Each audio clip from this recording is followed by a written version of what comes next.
Hello students, chapter 1 introduction of accounting, class 11th, है ना। हमने पहले अकाउंटिंग की इन्फॉर्मेशन के बारे में बात की थी और उसकी डेफिनेशन के बारे में बात की थी कि डेफिनेशन क्या होता है, और उसके जो पार्ट्स थे उसके बारे में हम लोगों ने बात की थी। ओके, आगे हम लोग इसके बारे में बात करेंगे कि अकाउंटिंग की जो कैरेक्टरिस्टिक्स हैं और उसके जो फंडामेंटल ऑब्जेक्टिव्स हैं वो कौन कौन से हैं, है ना। Qualitative characteristics of accounting information. First, reliability. Reliability का मतलब ये होता है कि हम जो भी अकाउंट मेंटेन कर रहे हैं, जो भी अकाउंट हम बुक में मेंटेन कर रहे हैं, उनके ऊपर हम लोग विश्वास कर सकते हैं कि ये अकाउंट जो है, इनसे जो इन्फॉर्मेशन मिलने वाली है वो एकदम सही होगी, है ना। अगर वो जो इन्फॉर्मेशन जो अकाउंटिंग से मिलेगी हमें, अगर वो सही होगी तभी तो हम अपने आगे काम कर सकेंगे, है ना। अगर वो सही नहीं होगी तो हम लोग आगे काम नहीं कर पाएंगे। तो रिलायबिलिटी का मतलब भी यही है कि जो भी हमने अकाउंटिंग मेंटेन करे हैं अकाउंट्स बुक में, उसमें जो भी हम लोग अकाउंट मेंटेन करते हैं, जैसे हमने कैश फ्लो वाला बनाया या फिर प्रॉफिट एंड लॉस अकाउंट बनाया या इनकम एक्सपेंडिचर अकाउंट बनाया, जो भी अकाउंट हम बनाते हैं या जो भी हम बुक में मेंटेन करते हैं अकाउंट, तो वो जो इन्फॉर्मेशन जो वो देता है, प्रोवाइड करता है, वो एकदम सही होने चाहिए।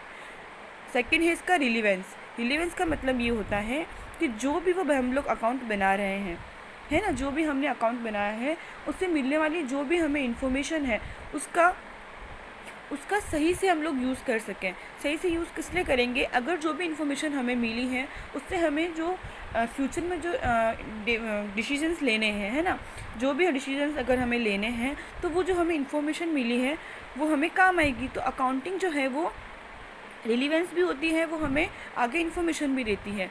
थर्ड जो है वो है अंडरस्टैंड एबिलिटी। अंडरस्टैंड एबिलिटी का मतलब क्या होता है कि जो भी हमें मिल रही है इसके अंदर, है ना, जो भी हमें इन्फॉर्मेशन मिल रही है अकाउंटिंग से, जो भी अकाउंटिंग इन्फॉर्मेशन दे रही है, वो क्या होता है कि हमें उसके बारे में पता होना चाहिए कि वो क्या इन्फॉर्मेशन दे रही है, और जो भी वो इन्फॉर्मेशन दे रही है उसको हम लोग जो आगे हम लोग प्रोवाइड कर रहे हैं, है ना, वो समझ में भी आनी चाहिए। जैसा हम बुक में मेंटेन कर रहे हैं, अगर बुक जो पढ़ रहा है वो उसी अर्थ में उसको वो समझता है ना, तो वो जो हमने जो अकाउंटिंग बुक में जो इन्फॉर्मेशन मेंटेन करी है वो एकदम सही होगी, ठीक है। फिर फोर्थ जो है वो है कंपेरेबिलिटी। कंपेरेबिलिटी का मतलब क्या होता है कि जो भी हमने अकाउंट मेंटेन करे हैं, है ना, जो भी अकाउंट हमने बनाए हैं वो हम किसी दूसरे अकाउंट से कंपेयर कर सकते हैं, ठीक है। कंपेयर करने का मतलब क्या है कि अगर हमने इस साल हमारा प्रॉफिट हुआ था तो हम आगे वाले साल के लिए हम लोग सोच सकते हैं, है ना, फ्यूचर डिसीजन कर सकते हैं कि इस साल प्रॉफिट हुआ है तो नेक्स्ट ईयर क्या होगा, नेक्स्ट ईयर इससे ज़्यादा प्रॉफिट होगा या फिर इतना ही प्रॉफिट होगा, ऐसा हम लोग अनुमान लगा सकते हैं, है ना। कम कंपेयर कर सकते हैं अपने बिजनेस को किसी और बिजनेस के साथ में, ठीक है। अब अगर हम बात करें लेखांकन की गुणात्मक विशेषताएं, पहली जो है वो है विश्वसनीयता। विश्वसनीयता का अर्थ यह है कि हम जो भी बना रहे हैं अकाउंट, है ना, जो भी अकाउंट हम बना रहे हैं अपनी पुस्तक के अंदर, है ना, लेखांकन पुस्तक के अंदर, उसमें जो अकाउंट बना रहे हैं वो सूचना जो हम देते हैं वो विश्वास करने लायक होनी चाहिए, उस पर हम लोग विश्वास कर सकते हैं। अगर वो आंकड़े हैं जो उसमें हम बुक में लिख रहे हैं वो आंकड़े सही हैं, तभी हम हमारा बिजनेस को आगे बढ़ा पाएंगे। सेकंड जो है वो है हमारा प्रासंगिकता।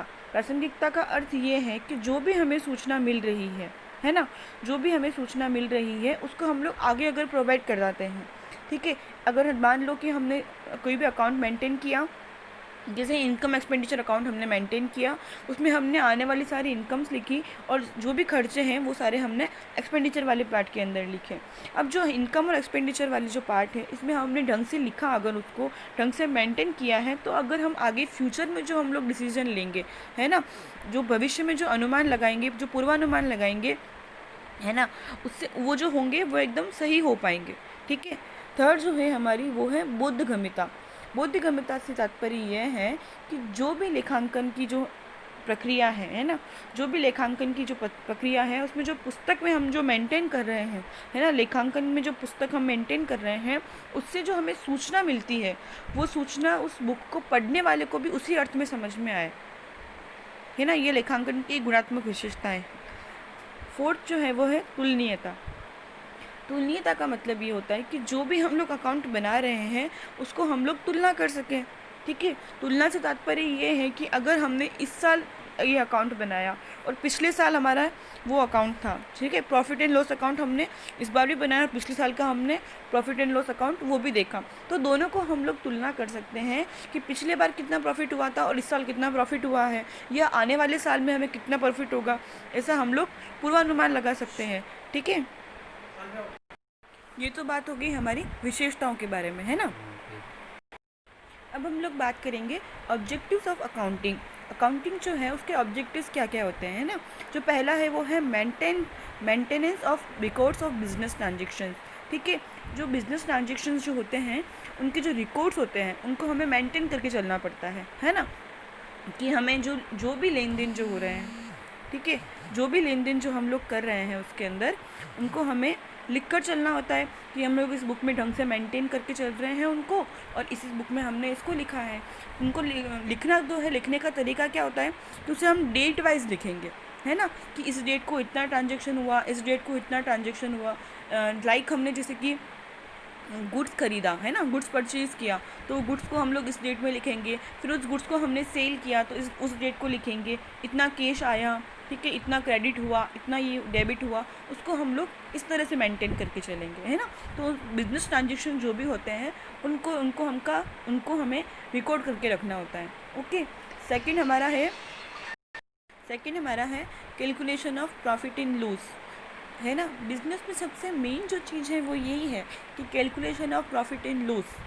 अगर हम प्रॉफिट और लॉस की एग्जैक्ट कैलकुलेशन करके अगर हमारे बिजनेस में हम लोग चलते हैं देन हमारा बिजनेस सक्सेसफुल होता है ना। अगर किसी बिज़नेस में हमें पता है कि हमें इतना प्रॉफिट हो रहा है और इतना लॉस हो रहा है ना, तो वो बिज़नेस सक्सेसफुल है। अगर हमें पता ही नहीं है कि हमारा बिज़नेस कैसे चल रहा है, क्या प्रॉफिट है क्या लॉस है ना, तो वो बिज़नेस का कोई मतलब नहीं है, कोई सेंस नहीं है उसके अंदर। तो हमें बिज़नेस के अंदर, अकाउंटिंग के अंदर सबसे पहला काम क्या करना होता है, जो हमारा प्रॉफिट और लॉस है उसकी हमें कैलकुलेशन करनी होती है, ओके। फिर है हमारा डेप्रिसिएशन ऑफ फाइनेंशियल पोजीशन। ये सबसे अच्छा पॉइंट है इसके अंदर, ऑब्जेक्टिव के अंदर इसका, कि जो फाइनेंशियल पोजीशन जो है हमारी बिज़नेस की वो हमें ध्यान में होनी चाहिए कि हमारा बिज़नेस जो है वो किस कंडीशन में है ना। हो सकता है कभी कभी हमारा बिज़नेस जो है वो लॉस में भी जा रहा हो, तो हमें उस लॉस को कम करने के लिए, उस लॉस से बचने के लिए फटाफट हम लोग एक्शन ले सकते हैं, है ना। अगर हमें पता ही नहीं है कि हमारी बिज़नेस की जो स्टेटमेंट है, जो हमारी बिज़नेस की कंडीशन है, पोजीशन जो है वो क्या है, तो हम लोग नहीं कर पाएंगे, ठीक है। तो अकाउंटिंग का जो ये मेन ऑब्जेक्टिव है वो यही है कि वो जो बिज़नेस की जो फाइनेंशियल पोजीशन है उसको वो ध्यान में रखती है ना। अब अगर हम हिंदी में बात करें तो लेखांकन के उद्देश्य, व्यावसायिक लेन देन का हिसाब रखना। जो भी बिज़नेस ट्रांजेक्शन हो रहे हैं, है ना, जो भी लेन देन हो रहे हैं हमारे व्यवसाय के अंदर, उनका हमें हिसाब किताब रखना चाहिए, है ना। अगर हिसाब किताब हम लोग नहीं रखेंगे तो हमें पता नहीं चलेगा कि हमारा कितना प्रॉफिट हुआ और कितना लॉस हुआ, है ना। व्यवसाय में कितना पैसा आया और कितना पैसा गया, ये हमें समझ में नहीं आएगा, ठीक है। इसलिए हमें व्यावसायिक लेन देन का हिसाब किताब रखना ज़रूरी है। तो लेखांकन का ये उद्देश्य होता है कि वो व्यावसायिक लेन देन जो है, जो भी ट्रांजेक्शन्स हो रहे हैं उनका हिसाब किताब वो रखें। दूसरा है लाभ अथवा हानि की गणना। लेखांकन का एक ये महत्वपूर्ण उद्देश्य है कि जो हमारा व्यवसाय है उसके अंदर जो लेखांकन है वो लाभ अथवा हानि की गणना वो कर सकता है ना। अगर कोई भी व्यवसाय है तो वो हम लोग लाभ कमाने के उद्देश्य से ही करेंगे उस व्यवसाय को, है ना। अगर हमें पता ही नहीं है कि हमारा कितना लाभ और कितना हानि है तो हम लोग बिज़नेस को ढंग से चला नहीं पाएंगे। इसलिए हमें जो लेखांकन जो होता है वो ये बताता है कि आपके बिज़नेस में इतना लाभ हो रहा है और इतनी हानि हो रही है, ठीक है। तीसरा है वित्तीय स्थिति को प्रदर्शित करना। हमारी जो व्यवसाय है उसकी जो वित्तीय स्थिति है वो किस प्रकार की है ना। जो व्यवसाय है वो डूब रहा है या तैर रहा है, ये हमें तब समझ में आएगा। कैसे समझ में आएगा कि जैसे हमारी व्यवसाय की जो वित्तीय स्थिति है ना, वित्तीय का मतलब होता है पैसों से मतलब है ना। जो हमारी आर्थिक स्थिति जो है व्यवसाय की वो कैसी है, अगर वो सही है, ठीक है, तो हम लोग अच्छे से अपनी सक्सेसफुल बिजनेस कर पाएंगे, और सही नहीं है तो हम लोग लॉस में जाएंगे। तो लेखांकन का एक मेन उद्देश्य यह भी होता है कि वो व्यवसाय की जो वित्तीय स्थिति है उसको वो प्रदर्शित करता है। Thank you.